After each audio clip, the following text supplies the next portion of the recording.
What's hindering the smooth and peaceful transfer of power in so many African countries? Health experts warn of a world without antibiotics. And the world's first 3D printed bridge is open for business. Africa 54 starts right now. Good evening, I'm Esther Gidui. In for Vincent Makori, who will join us shortly from Nairobi. This is Africa 54.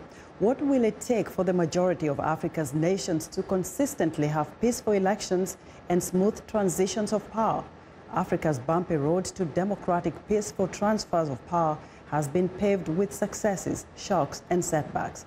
VOA's Heidi Adams-Fitzpatrick looks at some of the examples. The ability of African countries to manage multi-party elections and ensure peaceful transfers of power is like a tale of two continents. During the best of times, African leaders are willing to give up power for the sake of peace. At the worst of times, they're strongmen holding on to it at any cost. In coming weeks, two pivotal presidential elections are set to play out on opposite sides of the continent. A rerun in Kenya and a runoff in Liberia, each set to send a powerful message about whether electoral democracy has truly taken root. There were promising signs in Angola earlier this year when José Eduardo dos Santos retired after nearly 4 decades in power. His hand-picked successor, João Lourenço, won the September election with 61% of the vote. In the Democratic Republic of Congo, where no leader has ever given up power peacefully, many election observers are wondering if President Joseph Kabila will continue that dubious trend. The DRC's Electoral Commission recently said it would not be ready to hold elections until April 2019 at the earliest. The Commission had previously pushed back the election date until December 2018, but now says it needs more time to enroll voters and organize polls. The delay keeps Kabila in power until then. His refusal to step down after his mandate ended last year has triggered a political crisis and protests across the country. When it comes to peaceful transfers of power, Ghana is considered Africa's shining example. In the run-up to the 2016 vote, there was concern the Electoral Commission was politicized. Someone tried to hack the Electoral Commission's website on Election Day. Before the vote, police were prepared for violence. But in the end, John Mahama turned over power to Nana Akufo-Addo and his new patriotic party without incident. Nigeria made history in 2015 when Muhammadu Buhari became the country's first opposition leader to oust an incumbent president at the polls. Goodluck Jonathan conceded, handing over the reins of Africa's biggest economy and most populous nation to his longtime rival. In the Gambia, Yahya Jammeh's 22-year rule came to a stunning end after he lost to businessman Adama Barrow. In the country's first ever peaceful transfer of power, Jammeh flew into exile, a milestone and a message that elections do count and dictators do fall, increasing the continent's prospects for peaceful elections and transfers of power, even as Africa's band of presidents for life continues to shrink. Heidi Adams-Fitzpatrick, VOA News, Washington. Kenyan President Uhuru Kenyatta snapped a crisis meeting called by the Electoral Board Chairman Wafula Chebukati for Thursday, saying he would instead spend the day campaigning for next week's presidential vote rerun. But opposition leader Raila Odinga, whose call for mass protests on election day is sparking fears that the crisis could turn violent, met Thursday with a top election board official and called for serious talks on the impasse. On Wednesday, Mr. Chebukati delivered a stark message to political leaders, saying he could not guarantee a credible vote under the current conditions. Now joining us via Skype live from Nairobi is Africa 54 Managing Editor Vincent Makori. Good evening, Vincent. Very interesting developments in Kenya today. Good evening, Esther. Indeed, the situation here remains tense and uncertain.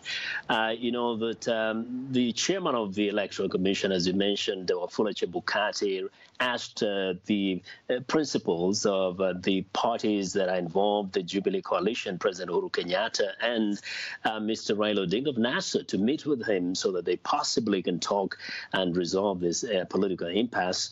But Mr. Odinga was categorical on Thursday that he will not meet with Mr. Uhuru Kenyatta, President Uhuru Kenyatta, and he gave reasons. Take a listen. You saw what the Jubilee people said yesterday. And those circumstances, do you think it would be proper for me to meet with Kenyatta? Because it's made to appear as if I'm the one who is begging for a meeting, that I want this because I want Nusu Mukati. I don't know how many times I need to tell them I don't need any of those poisoned Mukatis from Jubilee, okay? So I'm not going to fall down to those kind of cheap propaganda being perpetuated by people who are drunk with power. I need nothing from Jubilee. What I want is for the good of this country only. And I don't have to meet to make it appear as if I'm going to beg. I don't need anything from the so-called Mr. William Ruto. And for those who may not be familiar, Nusu Mukate, which in English means the half-breed, is an acronym for a government of national coalition or a government of national unity, which a Jubilee coalition has claimed is what Mr. Odinga is aiming for. He refuses that is what he wants. But at the same time, Mr. Uhuru Kenyatta, of course, has said he will not meet Mr. Raila Odinga. And Odinga insists there is no possibility that an election can take place on October the 26th. Take a listen to what he said. The signs are there on the wall for anyone to see that the commission was not properly prepared and that there are certain things inside the commission happening over which the chairman did not have any control. And that was really the reason why we decided that rather than go through a charade and waste people's money and time, it's better for us to pull out. It's good that these things are now coming out. The chairman, as you know, as said by Madam Akombe, has been hostage to some commissioners. That also need to be addressed. There are staff who are in the secretariat who are partisan and who are involved in rigging the last elections, who are still in place. So all those do not actually inspire confidence that we can have a proper process. And that's the reason why we have said we will come and talk and listen. We have listened and we have also given our views. Well, and this just in, as Mr. Odinga digs in, President Uhuru Kenyatta's ruling coalition, Jubilee, on Thursday went to court and in fact filed a contempt case against Mr. Raila Odinga and his running mate, Kalonzo Musyoka. Kenyatta wants Odinga to be found guilty of disregarding the order by the Supreme Court to participate in an election on October 26th. And in fact, he says that while he claims that he has withdrawn from the electoral process, he has refused to sign the document that is required by law to make it official, to make the withdrawal official.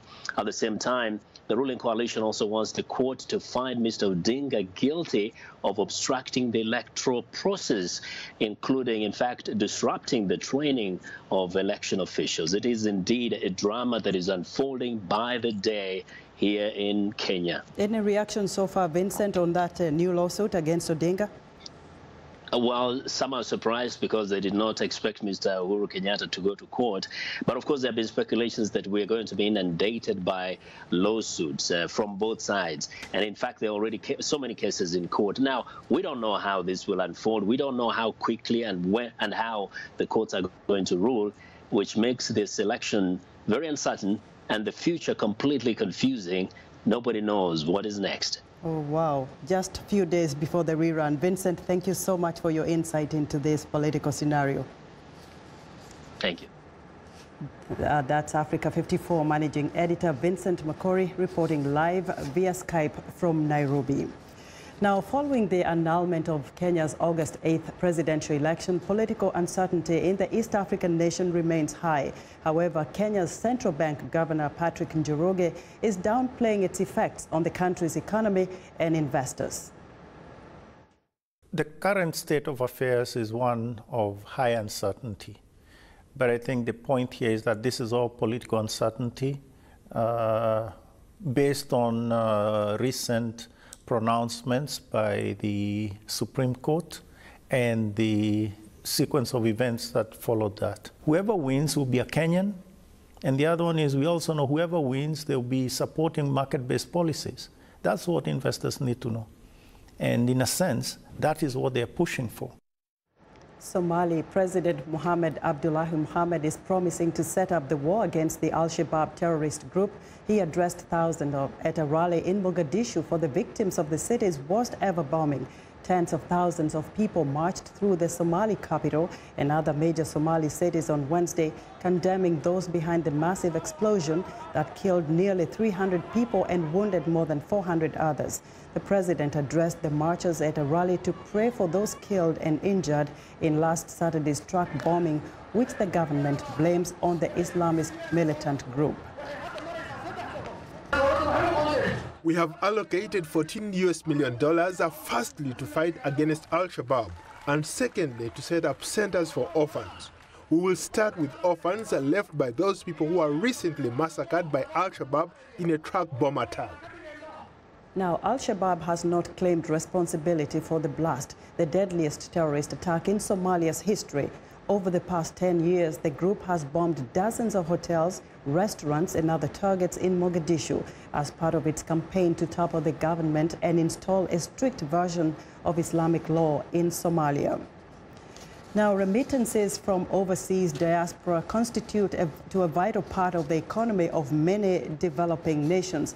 None more so than Somalia, where the inflows add up to more than foreign aid and investment combined. But analysts warn the industry is poorly understood by regulators and banks, and its precarious nature puts the welfare of millions of people at risk. Henry Ridgewell tells us there are hopes that new technology will broaden the market and lower fees. Every month, Fatma Ahmed sends $200 of her earnings she makes in London to her family in Somalia. It's for daily life, for rent, for buying the grocery things, and to live over there, because actually in Somalia that much we don't have. The 2 million Somalis living overseas send an estimated $1.3 billion back home every year. With no formal banking system in Somalia, most of the diaspora use remittance services. Abdi Rashid Douale is CEO of Dahab Shil, one of Africa's biggest remittance services. Now it's so instant, where we have the latest technology with the internet, secure channels that we can use to send money back home, or we use mobiles and other means of, smartphone and technology, where it will help us to deliver money quickly, but also less costly. Technology is supporting us also with a compliance issue. Remittance companies still rely on global banks to route the money. Those banks must comply with regulations on money laundering and the financing of crime and terrorism. Citing those concerns, many have chosen to withdraw from the market. Very often it's not based on any kind of empirical evidence that shows that money is going into the wrong hands. The fear is just, Somalia, there's a conflict in Somalia, there's the Al-Shabaab movement, and so there's a problem, in a sense, a real precarious nature of the Somali remittance industry. That precariousness is a constant fear for divided families. We feel shaken, and we feel that we lose our, for example, linkage or link with our family who all the time in need. The industry got a high-profile boost last month as the Bill and Melinda Gates Foundation donated $1 million using the remittance firm Dahabshil, along with mobile phone companies Somtel and eDahab, with the money transferred live to 1,000 families suffering the drought in Somalia. Former US President Barack Obama also attended. The technology is moving fast, but the cooperation of the global banking system remains key, and the remittance industry wants regulators to do more to support this lifeline. Henry Richwell for VOA News, London. At least 4 people have been killed across the small West African nation of Togo in clashes between security forces and protesters demanding an end to the rule of President Faure Gnassingbé. Togo's security minister says dozens of demonstrators were arrested in Wednesday's clashes. Opposition leaders have planned 2 days of demonstrations against President Gnassingbé, who has been in power since 2005, succeeding his late father, President Gnassingbé Eyadema. Protests have broken out across Togo since August over the current president's proposal to amend the constitution by removing presidential term limits, which could potentially allow him to stay in office until at least 2030. Now, we want to know what you think about Africa 54 and the stories we cover. Join the conversation on Facebook. The address is Africa 54. We're also streaming our show live on Facebook, so check us out and share our show with your friends. Coming up, assessing the risks of a post-antibiotic world. Stay with us.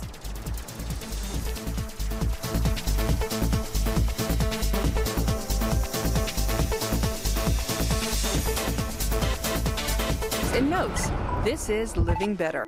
The moon, the sun, the stars, all sunsets have been the most stunning thing, I think. 17-year-old Christian Guardino has been a singing star on a U.S. talent show, but his biggest triumph came from a new therapy that gave him back his sight. Born with a rare inherited disease that causes blindness, at age 12 he took part in a gene therapy study. University of Pennsylvania doctors, using a modified virus, inserted a corrective gene directly into his eye. Dr. Jean Bennett. After the intervention, when the correct copy of the gene is delivered to their retinas, they can begin to see. Patients who received the treatment, called Luxturna, don't get perfect vision but no longer are legally blind. The therapy is under consideration for approval by the U.S. Food and Drug Administration in 2018. I'm Martin Seacrest for VOA's Living Better.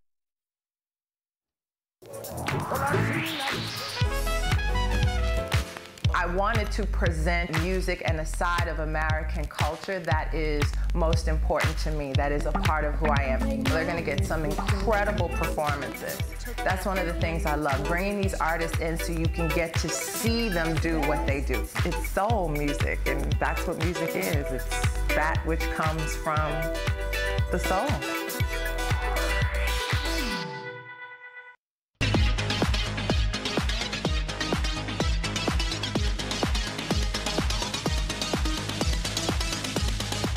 Now to health news, where Ugandan officials have confirmed 1 case of Marburg virus, a highly infectious hemorrhagic fever similar to Ebola.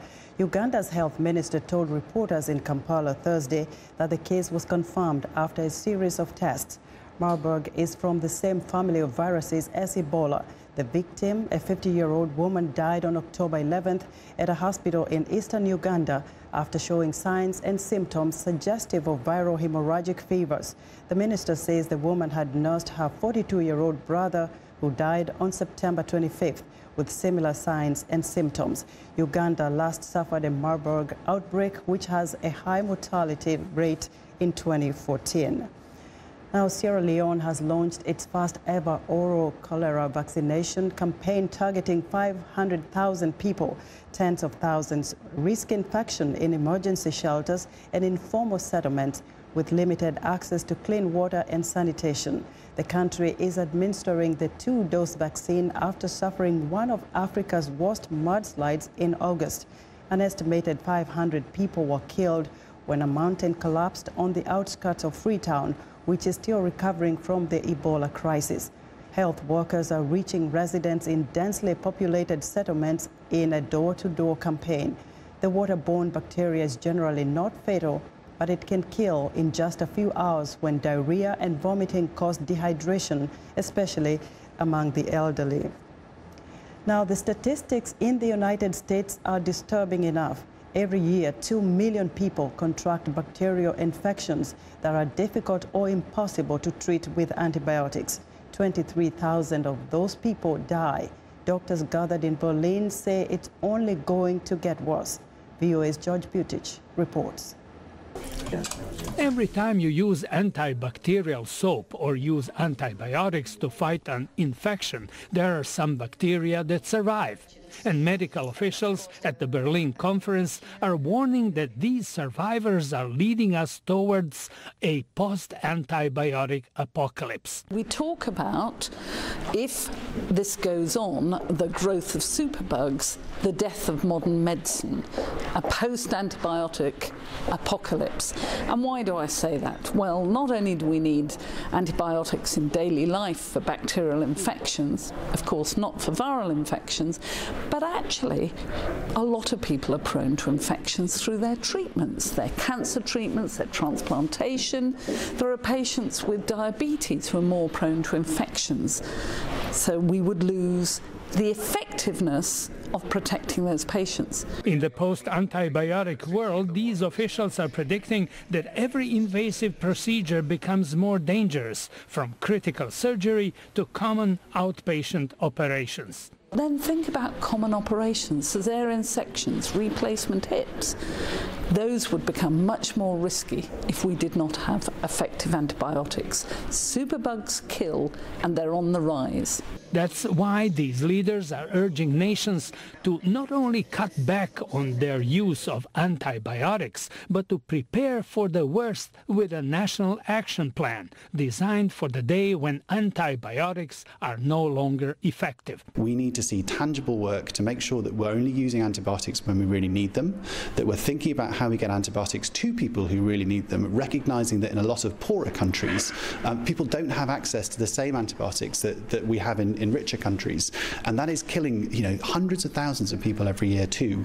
So we need to get both access and stewardship working better. The problem and the alarm that was sounded at the conference is that these antibiotics are so prevalent, they are literally everywhere. We also need to understand how all this works together, so that you have antibiotics through waste, particularly in the environment, you have antibiotic use in the food chain, and you have antibiotic use in humans. We know that too much of that is bad across the whole lot, but we don't know how they all work together, and we need to understand that better. The researchers at the conference unveiled a new way to map the spread of drug-resistant bacteria. They estimated that 700,000 people around the world die every year from drug-resistant bacterial infections, and that number could rise to 10 million annually by 2050. For writer Kevin Enochs, I'm George Butich, VOA News. It's time now for a short break. Still to come on Africa 54. Is 3D printing the future of infrastructure? We'll be right back.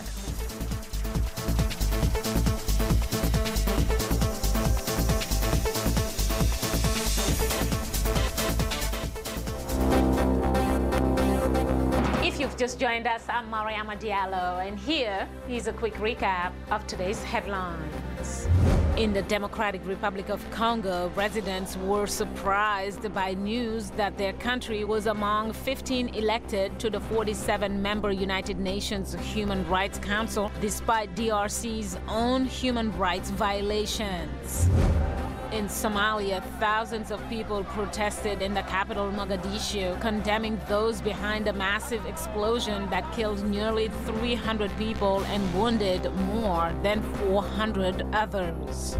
In Kenya, the chairman of the Independent Electoral and Boundaries Commission says he will not tolerate threats of his staff or interference in the commission anymore. That's all for today. Thanks for watching. We'll see you next time.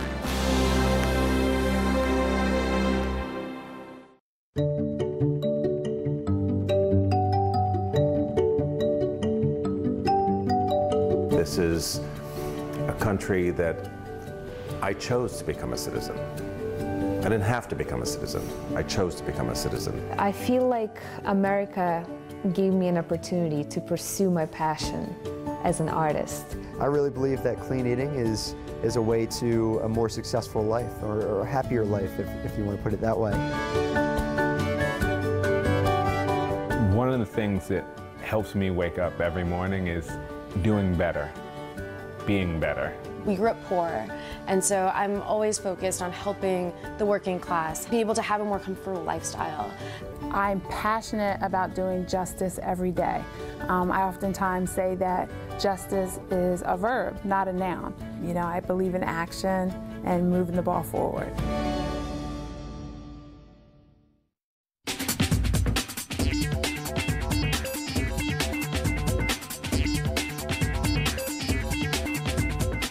Welcome back to Africa 54. Here's what's trending. A Sydney, Australia mother has written a book to help her autistic son connect with his classmates. Autism is not something that's routinely explained or taught in schools, prompting Maisa Alexander to help break down the barriers for school children with the condition.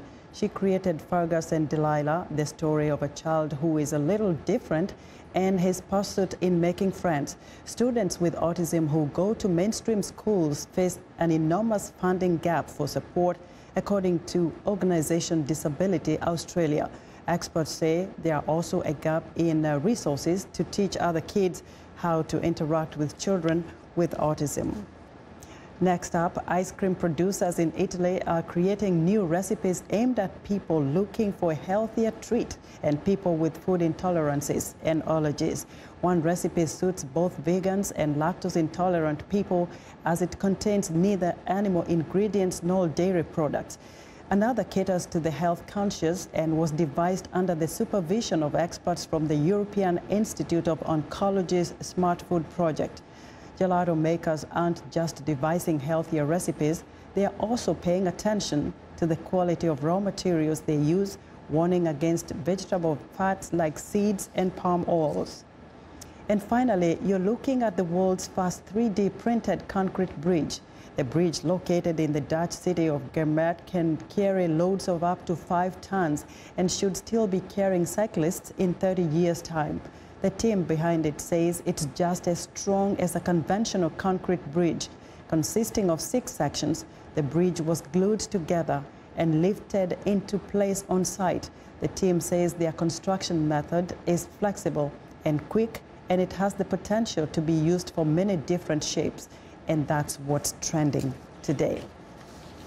That's our show for today. Be sure to watch Africa 54 on our website at voaafrica.com. For more news, tune into VOA's evening radio show, Africa News Tonight, at 1800 UTC, and in the mornings to Daybreak Africa, between 0300 and 0600 UTC, Monday through Friday. Thanks for watching, and good night from Washington.